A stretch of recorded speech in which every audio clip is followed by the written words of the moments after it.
5,000 subscribers. I want to say thank you to everybody who has subscribed in the past however long. A few months ago, I did promise that we'd do a Q&A for the 5,000 subscriber special, and here it is. Now, I don't know how long this video is going to be. I'm just going to answer questions, and you guys sent in a lot of questions, so why don't we get on with it then? Alright, first up, I am about to publish my first map ever from console, and discovering your channel has helped me a lot, and your videos are also very entertaining by themselves. And the question is, how was it like when he passed from Creative 1.0 to UEFN and Verse? Well, to be perfectly honest, before UEFN even came out, I was already watching all of those tutorials about UE5, like, you know, the 3-hour long like Unreal Sensei tutorials. Before I never had any experience with Unreal Engine. But anyways, because of UEFN, and it was around the time where all the leaks started happening, with, like, you know, the Pokemon, the one you ride on the ocean. It was one of the first UEFN leaks, and around that time I started actually learning UEFN. And around that time I started learning Unreal and stuff like that. I mean, I wasn't like 100% on it. So the transition for me wasn't exactly that hard because I already had, you know, the prior experience sort of built up. But again, it was really daunting to move from the simplicity of 1.0 into like the more technical, professional side of that's UEFN. And Verse, on the other hand, well, I kind of didn't really touch that for a long time because I wasn't really bothered getting into it. For the maps I make, I don't really need to use Verse. I can make them without Verse. But as time went on, I kind of wanted to learn it because for this channel, I wanted, like, you know, Verse tutorials for people who want to learn Verse. And that was one of the biggest weaknesses of my channel, I'd say, in the first year or so. And that's one of the reasons why I started to learn Verse. And that's the reason why I somewhat know how to use it now. Still, I'm not like a mastermind, but it's gotten better. So yeah, that's about it. Next question. How did you get your YT name? Okay, it's a long story. First, it was my gamer tag on Xbox 360 for quite a while, but it had that really cringe, like, XX, Howtwoboss, XX thing, you know, like 8-year-olds come up with. And then the name was more out of like an egotistical sense, like, you know, I'm the boss and this is Howtwoboss, you know, like something stupid like that.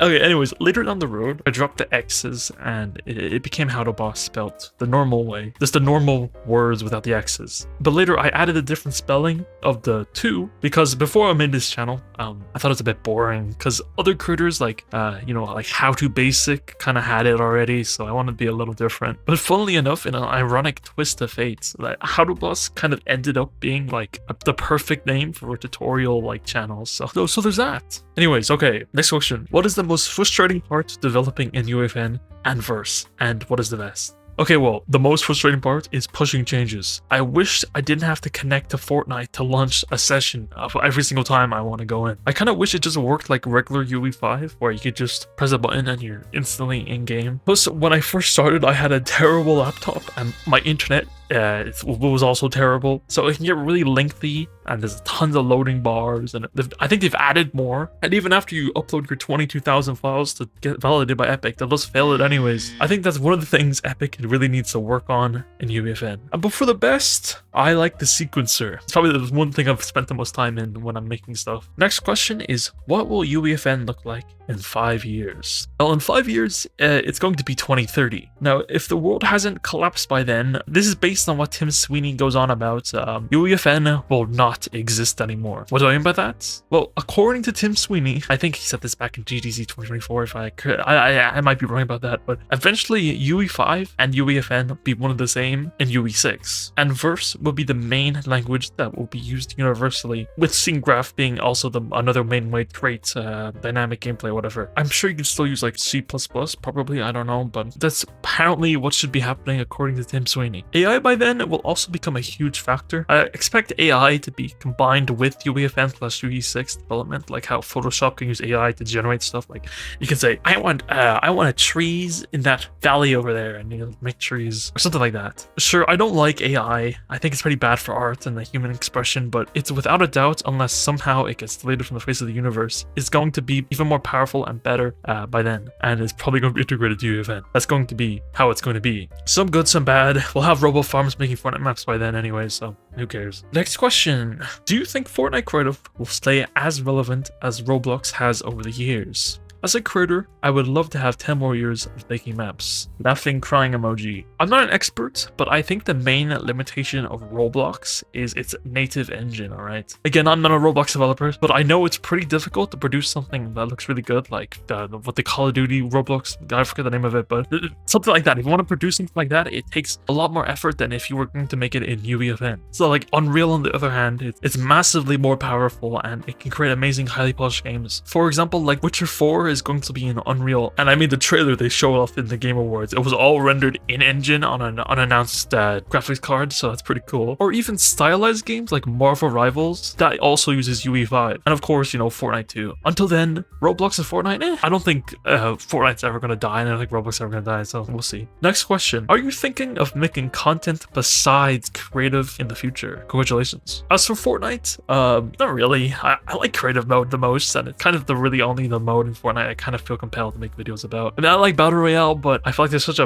thousands of videos of Battle Royale, so I wanna do like something different. I mean, creative is more of a niche, and not many people are making videos about creative anymore, so. But besides Fortnite, I would love to yap about other games in video essays. Red Dead Redemption 2, a big one. If there was a game that's my favorite of all time, it would be that. No offense, Fortnite. And more recently, I've been playing the Outer Wilds the first time. I would love to yap about that as well. And maybe not even video games. I got a lot of movies I want to talk about too, and TV shows, and maybe even live streams too. But before I go into that, let me read this next question because it sort of goes into that. Congrats, sub since 1.5k. Nice to see you grow so fast. Have you ever considered live streaming or setting up some sort of Discord? Also, why did you use the wrong 2 in your name? I already went over my name in the other question, but for live streaming right now, live streaming isn't really an option for me. It's just the way it is, but maybe soon I might be able to do it. I'm not sure yet. Now, if I were to live stream, no, I don't really feel like live streaming UEFN because I'm going to be honest here, it's kind of boring to watch. And anything I do work on that I'm going to spend time in UEFN working on, it's usually a secret and I don't want anybody seeing it. But who knows, I might stream stuff like games, like in Discover maps or something like that. I don't know yet. I could also obviously stream games, but besides Fortnite, maybe some Marvel Rivals. I've been playing that a lot, or just playing through random games, who knows. Again, streaming is something I can't really do right now, but maybe in a few months, it might be on the table.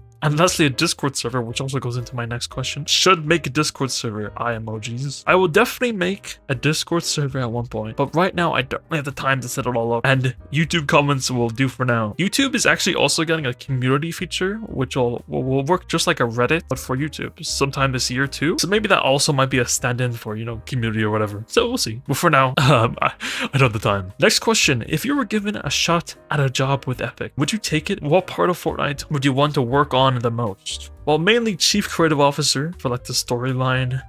Really, I'm a story guy. I make story maps. If there's anything Fortnite needs right now, it's a coherent storyline, because Hatsune Miku and Godzilla are on Fortnite for some reason. Just a storyline that makes some sort of sense, and also get some people back working on Save the World too. That's another thing I want to do, or what I would do. Okay, next question. Do you think Fortnite would ever add VR support to creative maps? I mean, down the line, like I said, UE5 and UEFN will become one and the same basically. I'm sure there's a VR add-on already for UE5 out there. So you can just use that in UEFN. Alright, next question. What inspired you to come up with DREAMLANDS? Because I would love to know the story behind it. Also, have a great day, and I hope you make it 10k. I do too, anyways. Well, okay, when I first started making DREAMLANDS, I didn't exactly have a plan. Basically, all I did with my friend is throw down a bunch of galleries of props and literally just look at them and come up with ideas. That's how KREPLY'S was found, because the pawn shop sign and was in the same gallery as the Jonesy cutout standee prop in the general pop Gallery B. Later on, after the first chapter was done and my friend quit, it was just me. I sort of didn't really have a plan. I just went chapter to chapter with how ideas went and just kind of went with the flow. That's also why season 1 can feel a bit wild where you go. And originally speaking, season 2 wasn't actually a thing. It was just going to go into chapter 11 and so on, but I split into seasons because for simplicity. As for inspiration, well, without spoilers for season 4, if you know, you know. Johnny Silverhand and How He's in Your Mind was a big one, as I love Cyberpunk. Henry got his name because Henry means ruler, so it fits because he's the the ruler of the Dreamlands. Joe got his name because he's just Joe, a regular old Joe. So I wanted to have the most normal name ever. Obviously, KREPLY got his name because I misread the sign of Nepley's pawn shop. I read it as with an R instead of an N, so I got KREPLY, and I got rid of the EY at the Y, so I got KREPLY. And then Jerry got his name because I wanted to come up with the most stupidest name ever, so I came up with Jerry. And as for the Dreamlands itself, like I said, I didn't have a plan. It sort of just came together over time, so I just kind of added onto it over each season. Some parts like the oil rig in season 4 was inspired obviously by Just Cause, because Just Cause 3 is one of my favorite games ever. And also Carlos, his second name, which is Rodriguez, was also from Just Cause. Anyways, one of my biggest goals with Dreamlands is, even though it uses a lot of stuff from Fortnite, obviously, like Jonesy, because of limitations with props and everything, I really wanted Dreamlands to have really nothing to do with anything related to Fortnite. One of my main philosophies making it, or while I was making it, is that I want you to be playing Dreamlands, not Fortnite. That was one of the big reasons, as much as possible. So Jonesy ain't Jonesy, that's KREPLY. Tomato Head ain't Tomato Head, that's Joe and his evil brother, and so on. Later on in Dreamlands, some more of inspired stuff was like the set pieces, like the part where you fly at the back of the plane was inspired obviously by Uncharted 3. The part where you walk down the side of the Curator Tower in the heist, that was inspired by the one mission in Call of Duty Ghosts, believe it or not. And there's a ton of other inspirations that I can't remember them. The next two questions are sort of one of the same. Congrats, bro. Are you planning to do YouTube in the long run, or will you quit after getting a successful map like other UEFN creators? And also, what made you start doing YouTube? Love the vids. But like I said, these two questions are one and the same. I mainly started my YouTube channel for two reasons. One was to promote my maps like Dreamlands. And secondly, I felt like a lot of Fortnite creative YouTubers really aren't in the scene anymore. You know the big names like Mustard Plays, Richie Tunes. I've watched them for like years, okay? More recently, they've kind of stopped making videos as often, as they've moved on to more management roles or other ventures. Same goes for a lot of other people. Nothing against them, of course. It just kind of left Fortnite creative YouTube just kind of bone dry, other than like a video from Jackass here and there, you know what I mean? I more made this channel to just sort of fill that hole, or at least attempt to, for tutorials, commentary, and also map showcases too. I know Mustard used to do that, and map showcases has really been a practice that has been lost to time, so I kind of wanted to bring that back. So to answer the second question, I'm in this for the long run, or I'm not going to just quit after being successful. Well, quit is a bit of a strong word, but if Dreamlands really takes off someday, retires me for life, I'd rather use that time to work on more Dreamlands. As for YouTube, I really like doing that too as for now, but like any other YouTuber out there, things slow down over a long period of time. But for the time being, I'm not going anywhere though, so don't need to worry about that for now. Next question, who are your favorite YouTubers? Well, I don't really have a list of favorite YouTubers, I'll be honest. My favorite one, I have a favorite one, is Outdoor Boys. I like putting it on the background while I work on stuff. Next up, we got what is the best kind of map there is? For example, Mini BR, Pit, Adventure, etc. As for quality, it usually tends to be horror maps that are the highest quality, but my personal preference is story adventure stuff. That's what I like the most, and that's why I only make them, because usually if a game has a good story for me, I don't really care how the gameplay is. Like I said, Outer Wilds is just reading stuff for 20 hours, but it's a great game because the story you're being told and the format of how that story or the knowledge you gain from all those random lore bits make the game fun to play. Or Red Dead 2, for example, has criticisms for being slow, but to really actually enjoy Red Dead 2, you need to slow down. And that's one of the big reasons why people don't or really never got into Red Dead 2. You gotta slow down to appreciate it. You gotta, watch all the different camp cutscenes, engage with the small things the world like. Pay attention to even how Arthur's eyes move in cutscenes. Stuff like that makes the experience for me 1,000 times better, and I love those little details. And I think story just amplifies everything and makes it just so much better. Anyways, next question. What is your aim for the future of your Y2B channel? For now, the same old. Like I said, maybe live streams, who knows? Next question. What is your go-to grub when you're gassing off the Grizzy? Well, I have no idea what that means, but I do like bagels. How would you design your own platforming game in creative? Go nuts. If I could, I would love to do like gravity mechanics, like in Super Mario Galaxy or again like the Outer Wilds. There's also going to be a lot of cool stuff to do when physics finally gets added, probably in March sometime is my guess. Stuff like Half-Life or Portal. Other than that, I don't really got any wild crazy ideas other than the normal stuff you usually see. Next question, how you find Fortnite maps that you did in your monthly vid best maps in the month? It's pretty simple. I just go on Reddit, Twitter, I just look around, and usually over a month of just, you know, going on social media, I usually concur a list of maps, and then I go play them all, and I, you know, and of course also the comments on my videos that people put in, and I check those maps out and I get into. Next question is, what do you think of the current state of Discovery? Discovery right now, even after all the updates that, you know, fixed it, I guess, it still has a lot of issues, but it's getting there. Like, all of the UI changes are pretty good. The push for personalization and of course creator picks and follow creator and stuff like that are great. But I think Epic just needs to clean up collections, because if I go into a venture, half the map I have nothing related to do with anything. Again, it's the same old, but it's getting there, but still a way to go. Next question, how much have you made from UEFN? Alright, I don't want to say, but what I will say is that I've made 10 times more from YouTube than I have UEFN. Why, you might be asking, is because the maps I make, they're single player, one-time play, 20-minute to 60-minute adventures, story maps. They're like the worst possible algorithmically efficient maps out there. So I'm not designing it for the algorithm, I don't care. So I don't really make that much off of it, but I still make it because, you know, I like it. This YouTube channel is more how I make it, you know, ka-ching, if you know what I mean. But anyways, next question is, best way to promote a map? Best way is to make a social media, anything like YouTube, Twitter, TikTok, Reddit, Discord. Here's a fundamental thing you need to know. To be successful in Fortnite, you need to have a following, unless if somehow a miracle happens or you abuse Discovery. That's just the way it is. Next question, do you have any advice for people who are very knowledgeable and talented at making games in UEFN, but feel they are struggling to keep up doing it all solo? I struggle with this, and I have 6 or so projects with hundreds of hours into each that I can't seem to release in any good amount of time because of obstacles with code and whatnot.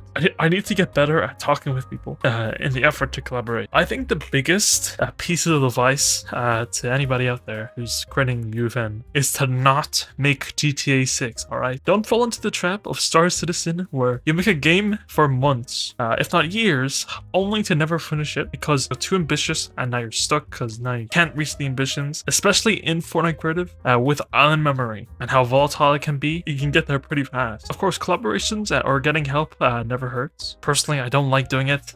This is how I am. But if you feel the need to do it, you can go ahead and do it. Nothing wrong with it. And you probably also should do it. My advice would be is to not work on 6 projects simultaneously, obviously. I know it's pretty crazy advice, but you should work on one project at a time. Finish one and then move on to the next. I have at least 5 secret projects unfinished that I probably won't ever finish, that I haven't touched in months because I'm working on only one right now, and that being DREAMLANDS Season 1 Remake. Surprisingly so, it's literally about to be done. I said we're going to release it next week or so. I'm just saying you just need to stick with something. Get it done and move on to another one and finish that, or start fresh. Alright, next question. Congratulations, could we get a rank system tutorial for UEFN? And also, what do you think is your most successful video that helped you grow the most? As for a rank system, I know great creators like Asian has a rank tutorial already you can go watch. And for my most successful video that has made me grow the most, and I'm just looking at analytics on YouTube, it would be my Verse for Beginners tutorial, as that gave me most subs out of any of my videos.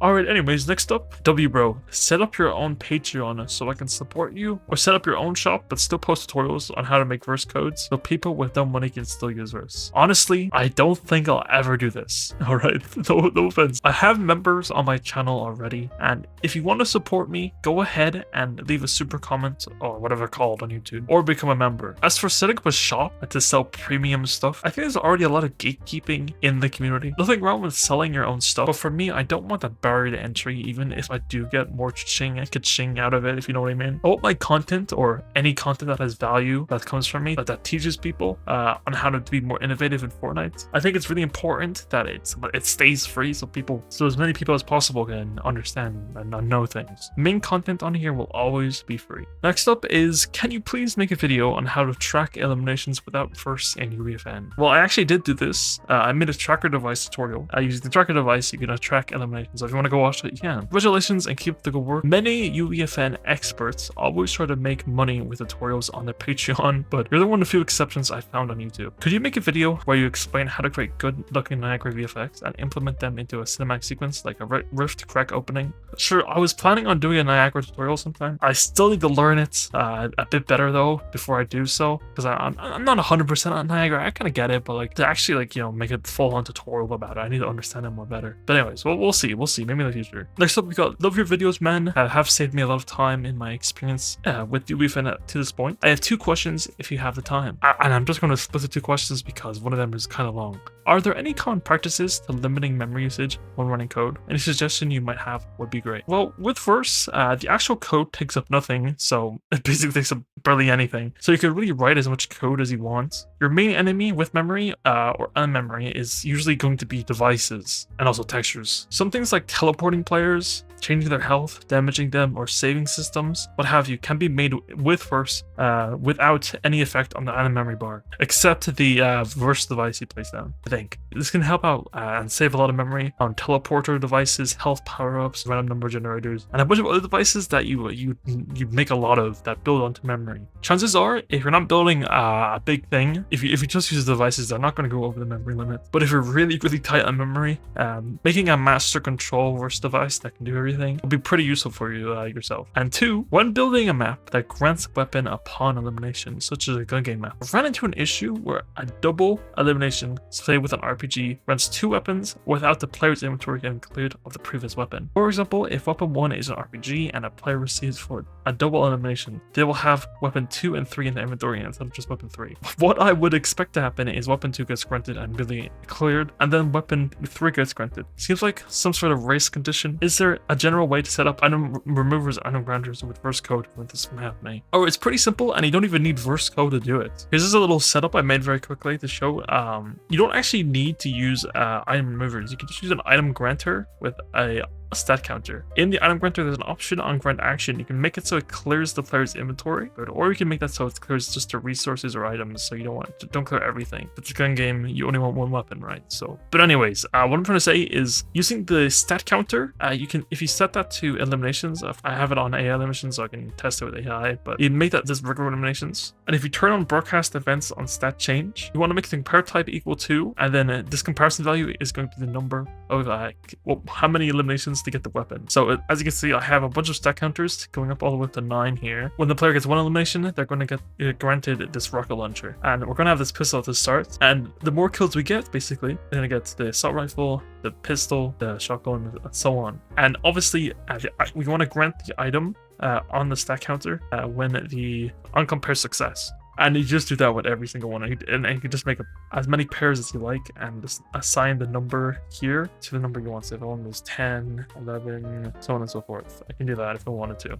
Now the issue you probably were having was because you were making item removers, because you get a multi-kill, it doesn't really work. And also this kind of it does work, it does leave you with 1 gun, but let's say for example if I'm on 2 and I get a multi-kill and it brings up to 5 kills, I'm going to get the 3rd gun as my gun, and then if I get a kill, then I'm not going to get 4, I'm going to get 6, if that makes sense. So it's a bit better, but it's still not like 100%. I'll show you in game. If I shoot this guy, now I have the RPG. If I were to blow these guys up, now I have the Scar. Now the Scar is actually the third gun, but I'm actually on 4 right now. So if I shoot one of these guys, I'm gonna get the sniper. Now if you didn't know, the sniper is actually the 5th weapon, because it's in here. And then the shot, I would have won a shotgun if I got 4. It's not perfect, but it can get rid of the issue where you have 2 weapons at once. Next question is, hi, when making roads, I can only paint the landscape next to it, but is that possible to paint on the road so you can blend the landscape and the road in? Thanks for the answer, I'm a beginner. You can't paint onto a road directly, but what you can do is select on one of the line control points, which are these little like mountains. And if I were to just move this down, as you can see, I can put it underground, if that makes sense. Now the issue with this is that if I try to put this underground, as you can see, it works for a second, but then it updates. If we just grab our segment, which is what we want, the one we want, which is going to be select these like green lines. There we go. What we can do in this segment, we'll do lower terrain, we'll turn that off. What we can do is we can put the landscape landscape inside the road